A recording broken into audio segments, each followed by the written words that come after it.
작년 5월에 신문에 한 변호사의 별세 소식이 실렸었습니다.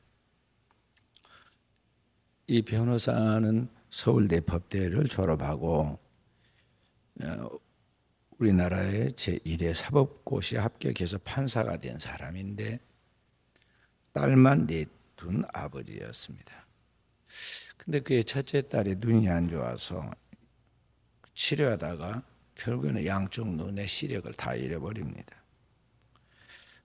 그 아버지는 이 딸을 치료하고 뒷바라지하기 위해서 판사직을 내려놓고 변호사로 새로 개업을 합니다. 그리고 그 딸을 공부시켜서 미국에 유학 가게 해서 박사가 되어 돌아오게 만듭니다. 그리고 그 딸은 자신이 앞을 보지 못하니까 맹학교의 교사가 되었습니다. 그렇게 자랑스러운 딸이 취업을 한 지 9개월 되었는데 그가 자기의 두 동생을 데리고 집 앞에 있는 백화점에 쇼핑을 갔습니다. 그런데 공교롭게도 그날이 삼풍백화점이 무너지는 날이었습니다. 그래서 그 붕괴 사고로 세 자매가 모두 세상을 떠나갑니다. 그 아버지 변호사는 딸들로부터 그 목숨값으로 받은 보상금 6억 5천만 원과 자신의 재산, 전 재산 7억을 다 들여서 딸들의 이름으로 장학재단을 세웁니다. 딸들이 윤자 돌림이라 세 딸이라고 해서 3륜 장학재단이라고 그렇게 장학재단을 설립하고 그 딸이 근무했던 서울 맹학교에 기증했습니다. 그런데 얼마 후에 남아있는 딸 하나도 세상을 떠나가죠. 그런 어떻게 보면 인간적 비운의 사람이라고 볼 수 있는데 이 사람이 누구냐면 정광진이라는 변호사입니다. 근데 그분의 이야기가 신문 기사에 나왔었습니다. 우리가 그런 것을 보면서 어떻게 이러한 집안에 그런 일들이 그렇게 일어날 수가 있을까 우리가 생각을 하죠. 오늘 우리도 똑같이 그와 같은 일을 당할 수도 있는데 우리가 만약 이와 같은 일을 당했다면 인생의 이 위기를 어떻게 극복해 나가고 이해해야 하는가, 어떻게 풀어야 하는가를 생각하게 될 것입니다. 오늘 욥기서에는 욥이 바로 그러한 종류의 한 사람으로 나오는데 욥의 이야기를 통해 하나님은 우리에게 그 답을 주고 있습니다. 욥은 당대 하나님께서 그에 대하여 평가하기를 그는 당대 동방의 의인이다 그랬고 하나님 앞에서 온전한 자라 그랬어요. 그러니까 인간적으로도 참 올바른 사람이지만 하나님이 절대 평가를 내려서도 완전한 사람이었다는 거죠. 그런데 그러한 욥에게 이해할 수 없는 시험이 계속해서 반복해서 나타납니다. 불같은 시험이 다가와서 이 욥이 어려움에 당하죠. 하루는 멀리서 자기하고 아무 관계도 없는 원수들이 쫓아와가지고 그의 모든 전 재산을 다 도적질해 가버렸습니다. 그 도적대의 습격과 함께 그의 전 재산을 다 잃어버렸는데 이번에는 하늘에서 불이 떨어집니다. 그래가지고 불로 인해서 그 집안의 모든 재산을 또 잃어버립니다. 그래서 황당해하고 있는데 이번엔 또 한 종이 와서 소식을 전해주기를 태풍이 그 집의 큰아들을 집을 쳐가지고 집이 무너져 버렸다는 거예요. 근데 그 집에 누가 있었느냐? 그 아들 생일이라 큰아들 집에 그 형제들이 다 모여서 생일잔치를 하고 있는데 바로 그 큰아들 집이 태풍으로 인해서 무너져가지고 다 자녀들이 한날 한시에 압사당해서 죽었다는 거예요. 자, 이 엄청난 충격적인 소식을 듣고 욥이 얼마나 스트레스를 받았겠어요. 그래서 그 엄청난 표현할 수 없는 스트레스로 인해서 그의 얼굴이 숯검댕이처럼 되고, 그 다음에 그 몸이 감당하지 못하는 그 스트레스로 인해서 온몸이 이 종기가 났는데, 종기가 얼마나 크든지 말이에요. 주먹만 씌운 그런, 보통은 우리가 스트레스를 받으면 알레르기 두드러기가 나잖아요. 알레르기로 두드러기가 나. 그런데 그 정도가 아니라 그냥 부스럼이 주먹만한 게 머리부터 정수리부터 발끝까지 생겼다는 거죠. 얼마나 가렵든지 이 가려움을 그냥 손으로 긁는 정도는 시원하지 않아서 깨진 기와장으로 긁었다는 것이죠. 그 정도 되면 보통 사람 견디기 어려운데요. 여분 그런 고난에 떨어졌을 때 어떻게 했는가, 성경이 또 그에 대해서 이렇게 기록하고 있습니다. 욥기서 1장 21절 말씀 함께 읽어봅니다. 내가 못해서 알몸으로 나와 싸운즉 또한 알몸으로 돌아가올지라. 주신 이도 여호와시요 취하신 이도 여호와시오니 여호와 이름이 찬송을 받으실지니이다. 자기가 갓난아이로 핏덩이로 부모의 몸에서 태어났고, 결국 그 핏덩이 몸처럼 결국에는 세상을 떠나서 빈손으로 가게 되는데, 처음부터 내 생명을 주신 분이 하나님이시되 가져가신 분도 하나님이시니 내가 뭘 하겠느냐, 하나님의 이름이 찬송을 받으시니라고 하는 게 영광을 돌립니다. 반면에 그날 한날 한시에 모든 것 다 잊고, 심지어 자기의 생명보다 더 귀한 10 자녀를 다 잃어버린 그 아내는 충격을 받아서 정신이 나가버립니다. 그래서 정신줄을 놓고 있는데 남편이 방금 그와 같이 아주 성자처럼 그러고 있는 걸 보니까 그게 더욱 역반응이 왔습니다. 그래서 정신줄을 놓고 남편에게 소리를 지릅니다. 욥기서 2장 9절 말씀. 당신이 그래도 자기의 온전함을 굳게 지키느냐, 하나님을 욕하고 죽어라. 그러니까 하나님 찾고 있는 이 욥에게 하나님 되게 좋아하네. 속에는 그렇지도 않으면서 차라리 속 시원하게 하나님을 욕이나 하고 나가서 되져라, 그렇게 이야기한 것과 같은 그런 표현이죠.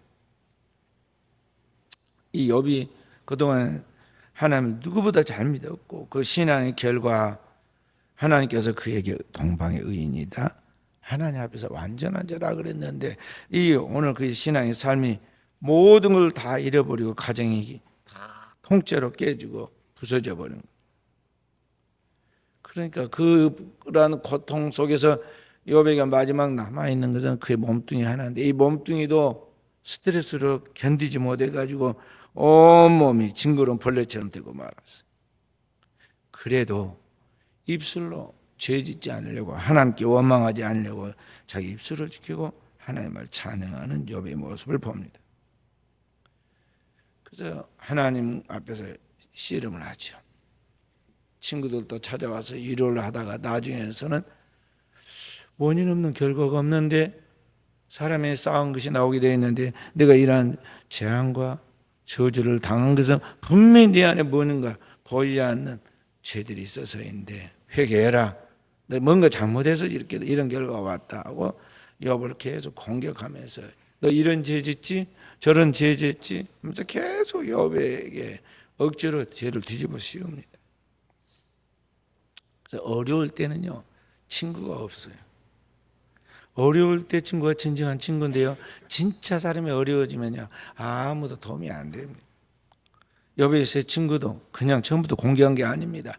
일주일 동안 자기 친구를 보면서 너무 기가 막히고 불쌍해가지고 같이 금식하고 같이 그 고통의 자리에 머물러 있었어요. 일주일 동안 그렇게 금식하며 기도하면서 생각해봐도, 아무리 생각해봐도 하나님이 잘못될 리는 없는데, 공의 하나님이 이렇게 할 때는 뭔가 욥에게 잘못이 있어서 그런 것이 욥의 죄를 회개시켜야겠다, 그렇게 하고 지금 자기 친구를 계속 찌른 거거든. 그러니까 힘들 때는요 말하기도 귀찮고 사람 만나는 것도 싫고 그런데 이 친구들이 와서 도움이 하나도 안 됩니다. 긴 시간 그러한 과정을 보내면서 욥은 그 친구들 앞에 변호하려 자기 내면에 자기 정리를 하려 고통스러운 세월을 보내게 되죠. 긴 시험의 기간을 거치고 몸부림을 치던 욥에게 마침내 하나님이 찾아오십니다. 그리고 욥을 만나주시고 욥을 치유해 주시죠. 그래서 그의 마지막 이야기, 욥기서의 마지막 이야기 보면 욥기서에서 42장 5절 6절에 이렇게 말씀하고 있습니다. 욥의 고백입니다. 함께 내가 주께 대하여 귀로 듣기만 하였사오나 이제는 눈으로 주를 배옵나이다. 그러므로 내가 거두어드리고 티끌과 잿가운데 회개하나이다. 아멘. 그러니까 자기가 잘 믿고 하나님도 인정하시고 그랬지만 연단의 과정을 통해서 깨지고 부서지고 자기 나름대로 이제 성숙하고 성화되어 가지고 보니까 자기 신앙이 완전히 너무나 질적으로 달랐다는 거죠. 그러니까 그동안 하나님을 믿는다고 자기가 믿었던 신앙은 뭐냐면 귀로만 듣는 신앙. 우리 보통 사람들이 다 하나님을 믿는다고 할 때 교회 다니면서 설교 듣고 귀로만 듣는 신앙이잖아요. 그런데 이제는 어떠느냐? 인격적으로 그 하나님을 내가 만나서 눈으로 주를 배우는 신앙이 되었다는 거죠. 백문이 불여 일견이다 는 말처럼 지금 그렇게 하나님을 확실하게 자기가 눈으로 지금 보고 믿게 되었다는 거죠. 그래서 오늘 그가 은혜가 충만해서 다시 이제 모든 시험에서 회복되기 시작합니다.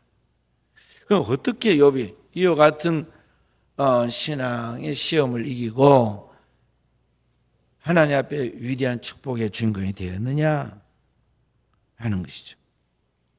이 욥이 불같은 시험을 거치고 정상적인 삶을 다시 살게 되는데 그 비결이 뭔가에 대하여 오늘 욥이 한 이야기 속에 들어있어요. 욥기 23장 여기 1절부터 10절에 보면은 욥이 자기가 아무리 하나님을 보려고 해도 앞으로 가도 뒤로 가도 하나님을 만날 수 없었는데 그 주님께서 자기 자신에게 보이지 않는 그 주님께서 자기와 함께 한다는 것을 이 욥이 믿고 고백한 이야기가 10절의 말씀이거든. 뭐라고 이야기하느냐 하면은 나의 가는 길을 나도 잘 모르겠다는 거죠.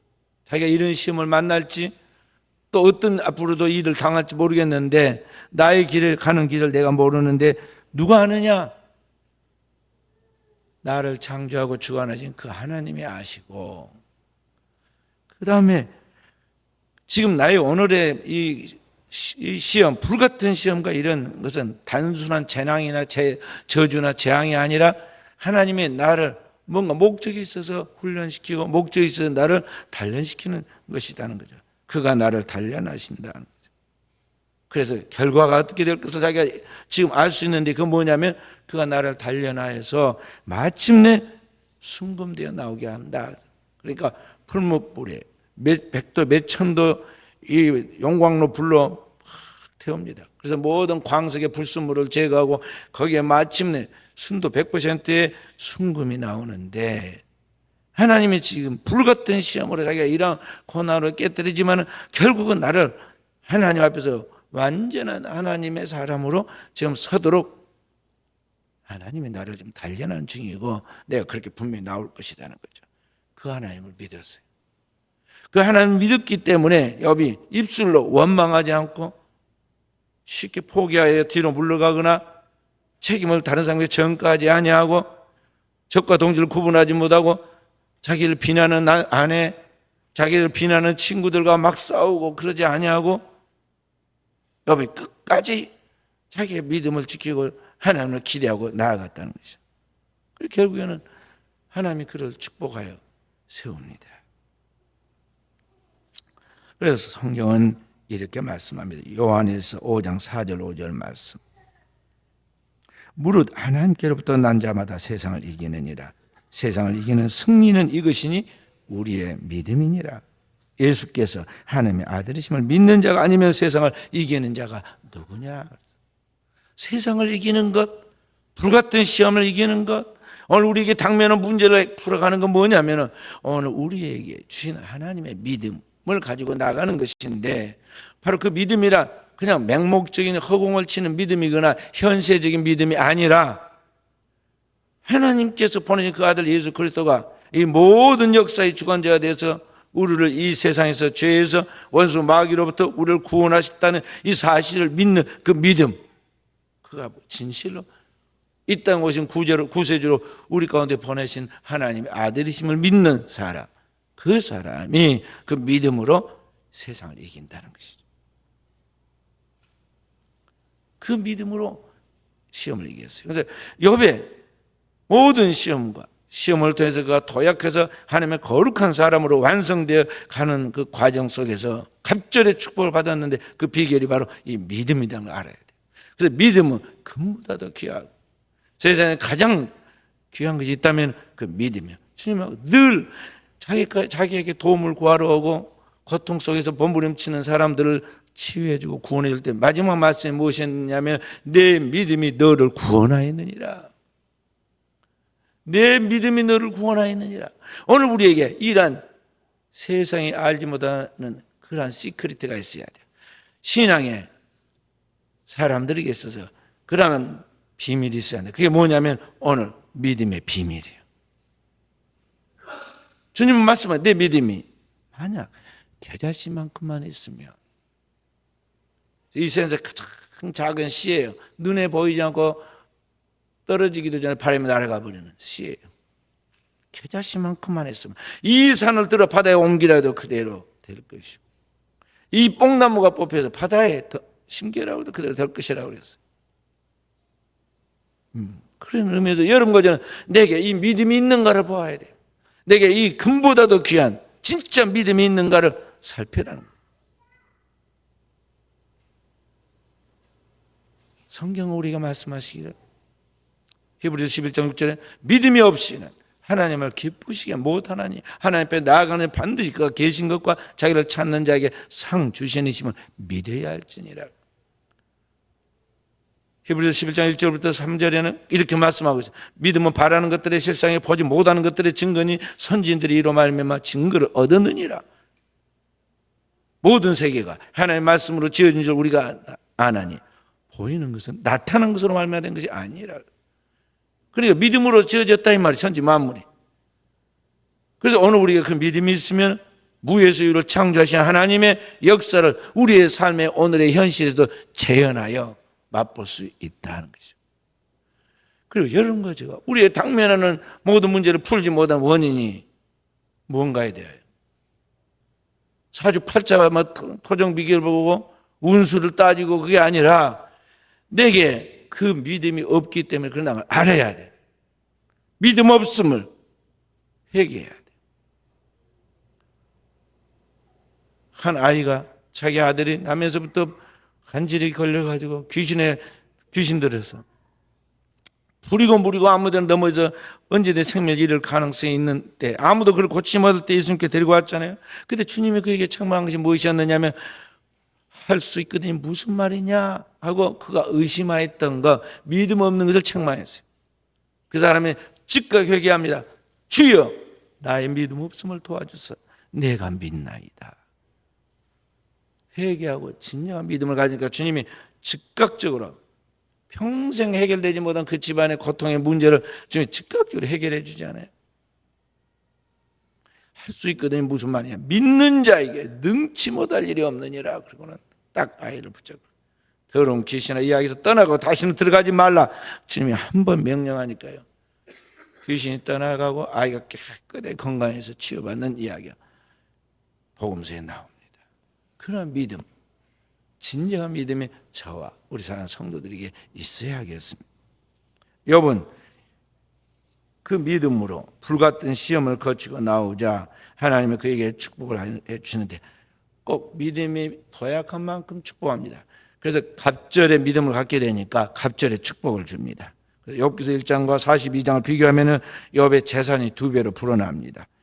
그 다음에 자녀도 2배로 불어나는데 10자녀는 이미 하나님의 천국에 데려갔고 10자녀가 다시 태어났는데 그 자녀들이 아주 청명하고 딸들은 세계에서 아주 절세 미인이 되어서 소문난 집안이 되죠.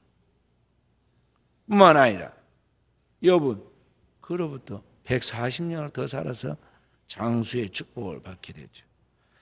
그런 것을 통해서 욥의 축복된 그러한 모든 것들이 어디서 나왔느냐? 그의 신앙, 그의 믿음에서 나왔다고 이야기하죠. 어떤 믿음이냐? 인내의 믿음이에요. 성경이 이렇게 말씀합니다. 야고보서 5장 11절 말씀. 형제들아, 주의 이름으로 말한 선지자들을 고난과 오래 참음의 본으로 삼으라. 보라, 인내하는 자를 우리가 복되다 하나니 너희가 욥의 인내를 들었고 주께서 주신 결말을 보았거니와 주는 가장 자비하시고 긍휼히 여기시는 이시니라. 여기 보면 오래 참음의 본을 보인 사람을 하나 딱 드러냈는데 그 인내하고 오래 참는 사람 욥을 이야기합니다. 욥의 인내. 욥이 하나님의 구원과 축복을 받은 것은 그의 믿음인데 욥이 그 믿음으로 단번에 그냥 문제가 풀어진 게 아니에요. 계속 인내했단 말이에요. 그 믿음으로 인내, 끝까지 인내. 순도 100%의 순금은 처음에도 끝에도 계속 아무리 뜨겁게 용광로 불로 그걸 태워도 그게 남아있어요. 끝까지 남아있어요. 그런 순결한 순금이 될 때까지 인내했다는 거죠. 그러한 온전한 믿음을 가지고 하나님 앞에 설 수 있도록 여러분과 저가 우리의 삶을 하나님 앞에서 기다리고 나아가는 종들이 되어야 하겠습니다. 오늘 이 땅을 사랑하는 많은 사람들도 삶 속에 다가오는 모든 고난들이 있습니다. 욥의 시험이 왔던 것을 보면서 우리가 욥의 시험에 의미가 있었던까지 우리의 인생의 모든 고난과 인생의 모든 시험에는 거기에 하나님의 뜻이 들어있다는 걸 알아야 돼요.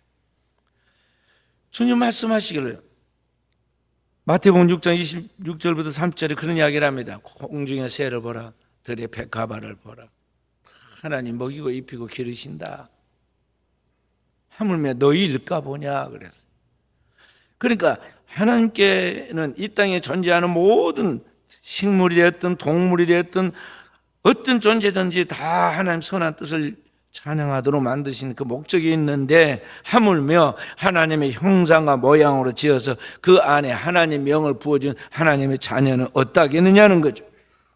그렇기 때문에 여러분과 제가 이 땅을 살아가는데 중요한 건 뭐냐면 나를 향하는 하나님 뜻이 무엇인가를 찾아내는 거예요. 이 땅에 하나님이 나를 태어나게 해서 이 땅에 살게 하신 그 목적이 뭐냐? 그것을 찾아서 그 하나님께서 우리에게 그 보낸 그 거룩한 목적을 따라 살도록 해야 한다는 거지. 근데 우리가 그렇게 사는 것 같이 스스로 자기를 착각하지만은요, 엉터리로 살 때가 많아요. 엉터리로 살 때가 많아요.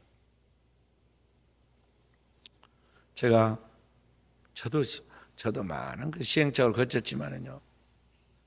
그래서 오늘에 여기 왔지만 그동안에 또 사역을 하면서 교회에서 또 각 지역에서 목회를 하고 또 이 일반 사회가 아닌 특수 지역의 선교도 하고 다 사람을 만나면서 우리 한국교회가 세계에서 굉장히 알아주는 교회로 인정을 받고 있지만 그 내면을 속속들이 알고 거기에 들어가서 목회를 해본 제가 보는 것은 무엇이었느냐면요, 우리 성도들의 신앙이 너무 약하다는 거죠.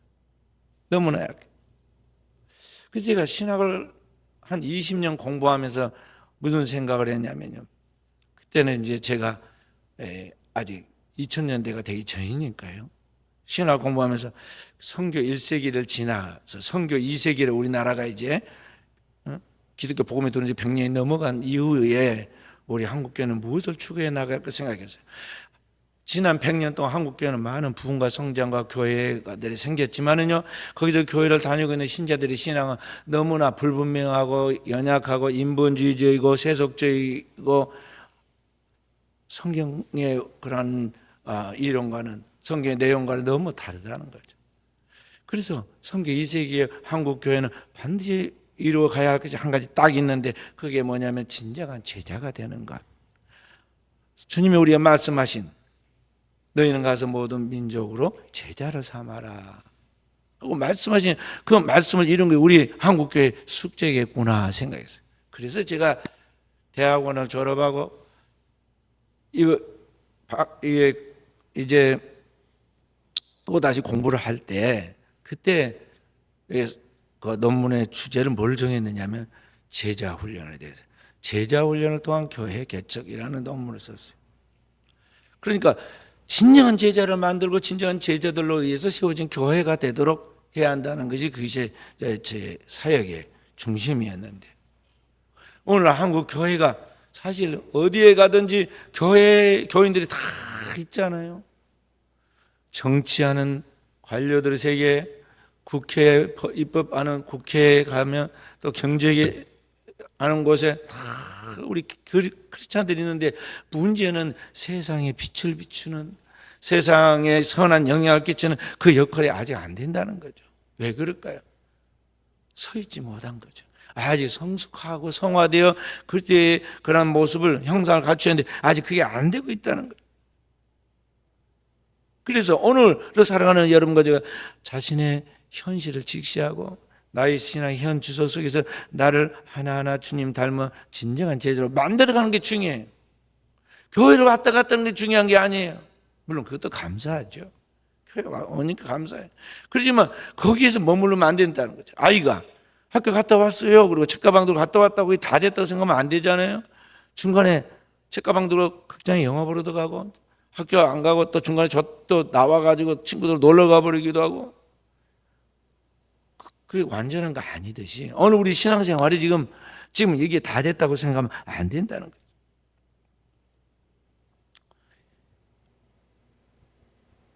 세계가 엄청난 큰 위기를 겪은 적이 100년 전에 있었는데 첫째는 세계 제2차 대전이 벌어졌습니다.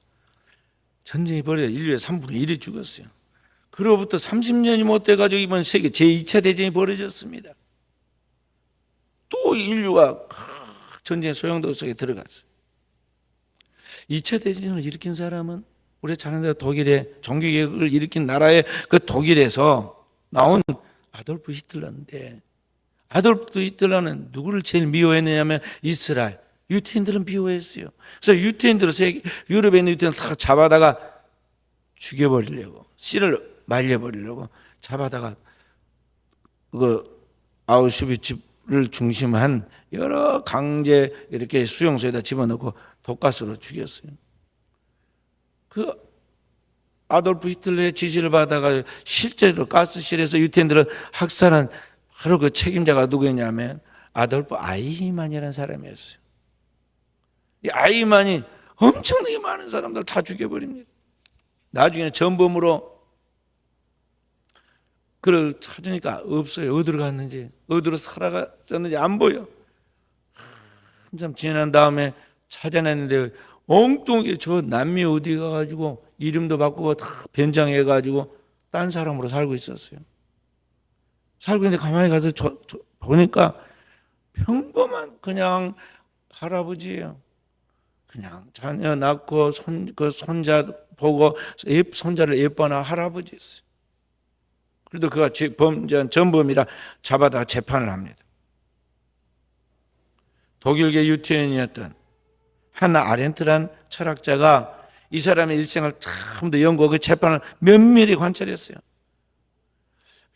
저렇게 평범하고 순수하게 보이는 저 사람이 어떻게 그런 악독한 악의 화신이 돼서 죄를 저지를 수 있었을까? 그분이 나눈 결론이 무엇이었느냐면 이 아이히만이라는 사람이 생각이 없었다는 거죠. 아이히만이 그런 역사적인 범죄를 저지른 것은 뭐냐면은 자기가 하는 일의 의미를 깊이 생각하지 않은 데서 그런 일을 저질렀다는 거죠. 한마디로 생각을 하지 않는 생각의 무능력이 이와 같은 엄청난 인류의 범죄를 저지르고 말았다는 것이죠. 그러니까 오늘을 사는 여러분과 제가 생각 없이 그냥 살아가는 것, 오늘 현대 문명과 문화의 도구를 통해서 우리가 편리하게 살 수 있으니까 사는 줄 알고 그냥 그렇게 따라가는 것, 이게 큰 문제라는 걸 알아야 돼요. 살아가는 삶의 의미를 찾고 그 의미를 따라서 목적 있는 삶을 살아갈 수 있는 깨어있는 크리스찬이 되어야 한다는 것입니다. 이 죽음의 수용소에서 살아남은 생존자였던 의사가 한 사람이 있었는데 빅터 프랭클이라는 사람이었습니다. 그가 쓴 책 죽음의 수용소라는 책에서 그가 이런 이야기를 합니다. 정말 중요한 것은 우리가 삶으로 무엇을 기대하는가가 아니라 삶이 우리로부터 무엇을 기대하는가 하는 것을 깨닫는 것이다. 그래서 인생 궁극적인 질문에 올바른 답을 찾고 그 앞에 놓은 과제를 수행해 나가는 책임을 떠맡는 것이다 하고 이야기했어요. 그러니까 사람들로부터 뭔가 세상으로부터 우리가 뭔가 의미를 찾으려고 기웃거리면서 어디 괜찮은 거 없나 이렇게 사는 것이 사는 게 아니다는 거죠. 도리어 우리가 진짜 의미 있는 삶을 자기 인생에서 답을 찾아가지고 살아가면서 사람들이 우리를 통해서 저 사람이 어떤 우리의 삶에 빛을 비추고 의미를 주는가를 보여주면서 사는 게 중요하다는 거죠.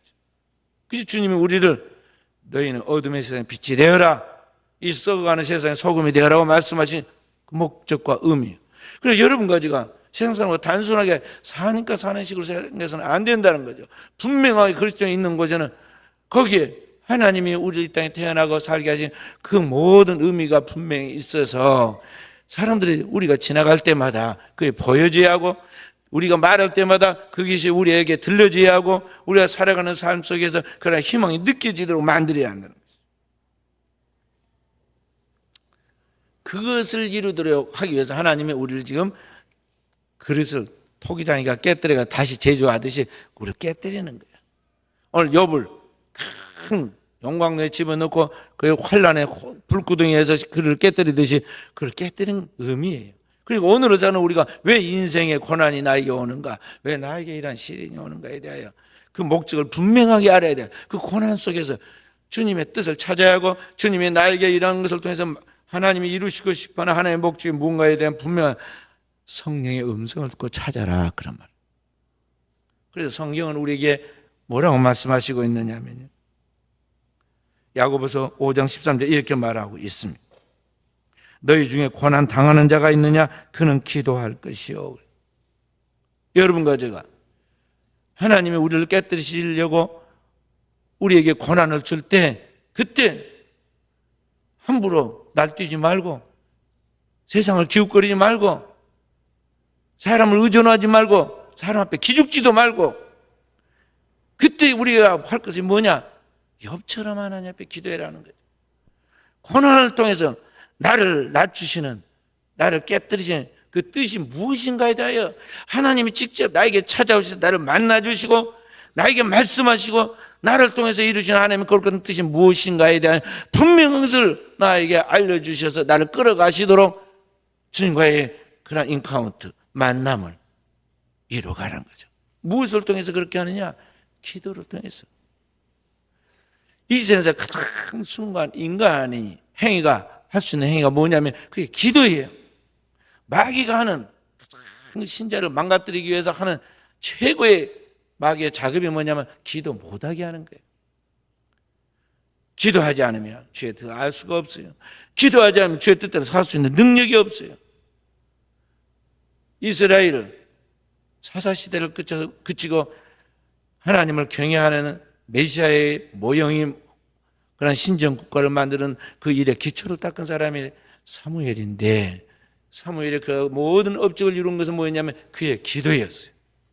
어머니 배 속에서부터 그가 기도하고 태어나면서부터 하나님의 성전에서 기도하고 그가 마지막 하는 말도 무엇이었느냐면 내가 이스라엘 위하여 기도를 쉬는 죄를 결단코 범치 아니하겠고. 이제 그리스도인들은 현대 그리스도인 기도를 안 해. 마귀의 속임수에 빠져가지고 시간과 정력을 다 낭비해 기도를 안 해요. 사람을 100번 1000번 쫓아다닌 것보다 발바닥에 땀이 나가지고 말이죠, 불이 붙을 정도로 뛰어다녀 것보다 하나님 앞에 진정한 믿음을 가지고 1시간 기도한 게 더 낫다는 걸 알아야 돼요. 그걸 체험해야 돼요. 전능하신 하나님이 역사하시면 하루아침에 다 끝나는 거예요. 그러나 그 하나님에 대한 진정한 믿음이 겨자씨만큼도 없다 이 말이죠.